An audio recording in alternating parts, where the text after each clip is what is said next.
పుంనృత్యం తాండవం స్త్రీ నృత్యం లాస్యముచ్యతే. తాండవం పురుషనాట్యం. శివుని నటరాజుగా నృత్యమూర్తిగా చూపడమే తాండవ నాట్య కల్పన.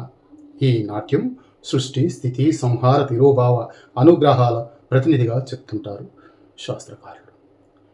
ఈ శివతాండవాలలో పేరుకు సప్తతాండవాలే అని చెప్పిన దాంట్లో కొన్ని వేరువేరుగా ఉన్నాయి.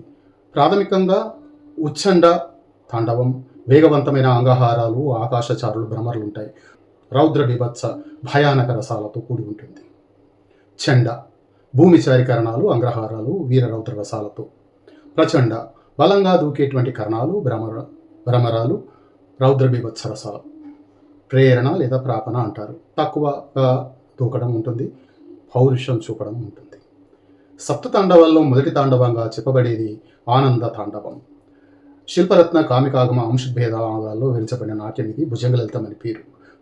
శివుడు 4 చేతల్లో అగ్ని, డమరుకం, ముందు కుడి చేయి భయాస్తం, ఎడమ చేయి దండలాస్యం, ఎడమకాలు కుంచితపాదంగా, కుడికాలు భుజంగ త్రాసితంగా సదాతాండవ భంగిమ ఇది. సంధ్యాతాండవం. శివుడు ప్రదోషకాలాన సంధ్యాతాండవం చేస్తాడు. ఈ ప్రదోషమూర్తి చేసిన నాట్యమే సంధ్యాతాండవం. లలిత నాట్యం, భుజంగ త్రాసితం, శాంత విశ్రాంత నాట్యం ఇది. ఉమాతాండవం. శివుని 3వ తాండవం పేరు ఉమా తాండవం. ఈ సమయంలో శివునికి 6 లేదా 8 చేతులు ఉండొచ్చు. అపస్మార పురుషునిపై పాదం పెట్టి ఎడం వైపున ఉమాదేవి ఉండగా చేసిన నాట్యం. ఇందులో వైవిధ్యభరితమైన నాట్యాలు ఉన్నాయి. గౌరీ రుద్రవ తాండవాల వంటిదే ఇక్కడ ఉమ శివునితో నాట్యం చేస్తుంది. గౌరీ తాండవం ఇది ఆనంద తాండవం లాంటిదే. ఎడమ చేతుల్లో సర్పం ధరిస్తాడు. తన కుడి వైపున నంది, ఎడమ వైపున పార్వతి ఉంటారు. అగ్నిశిఖలు, జటాజూటం, ఇవన్నీ శాఖలుగా ఎగిరిన జటాజూటంతో నాట్యం చేస్తాడు. ఈ తాండవం విలయ ప్రతీక. శివుడు వీరభద్ర రూపంలో గౌరితో శ్మశానంలో భూతగణంతో చేసిన నాట్యం ఇది. దక్షయజ్ఞ ధ్వంసానంతరం చేసిన శివతాండవం అని కొందరు చెప్తుంటారు. తర్వాత కాళికా తాండవం. శివుడు ఇక్కడ ద్వినేత్రుడు.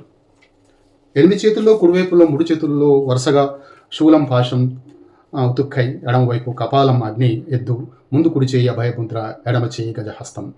ఈ రూపంలో నృత్యం చేస్తాడు. పార్వతి కాళి రూపంలో భయంకరంగా, శివుడు భైరవ రూపంలో నాట్యం చేస్తున్నటువంటి. త్రిపుర తాండవంలో సాధారణంగా 16 చేతులు ఉండాలి శివునికి అంటారు. ఎడమవైపున పార్వతి, స్కందుడు కుడివైపున ఉంటాడు. ఇది త్రిపుర దహన కాలంలో చేసినటువంటి నృత్యం. త్రిపుర దహన కావ్య వర్ణనలో ఇది మనకు కనిపిస్తుంది.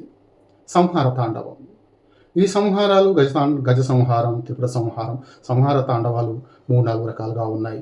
త్రినేత్రుడు, అష్టభుజుడు, ఎడమకాలు అపస్మారం మీద పెట్టి కుడికాలు పైకెత్తి, కుడి చేతులు త్రిశూలం, ఢమరుకం, అభయముద్రలతో, ఎడమ చేయి అగ్ని, కపాలం, విస్మయముద్ర, గజాస్త భంగిమ, నంది కుడి వైపున, గౌరీ ఎడమవైపున ఉండినప్పుడు చేసిన నృత్యం ఇది. ఈ నృత్యాల్లో పేర్కొనబడినటువంటిది ఊర్ధ్వ తాండవం కూడా ఉంది. శివ తాండవాలు పలు గ్రంథాలలో పలు రకాలుగా చెప్పబడ్డవి. ఏకీకృతం చేసి చెప్పి కొన్ని మాత్రమే. ఈ శాస్త్రకారుల్లో ఉన్న భేదాల వల్ల శివతాండవాల్లో మనకు భేదాలు కనపడుతూ ఉంటాయి.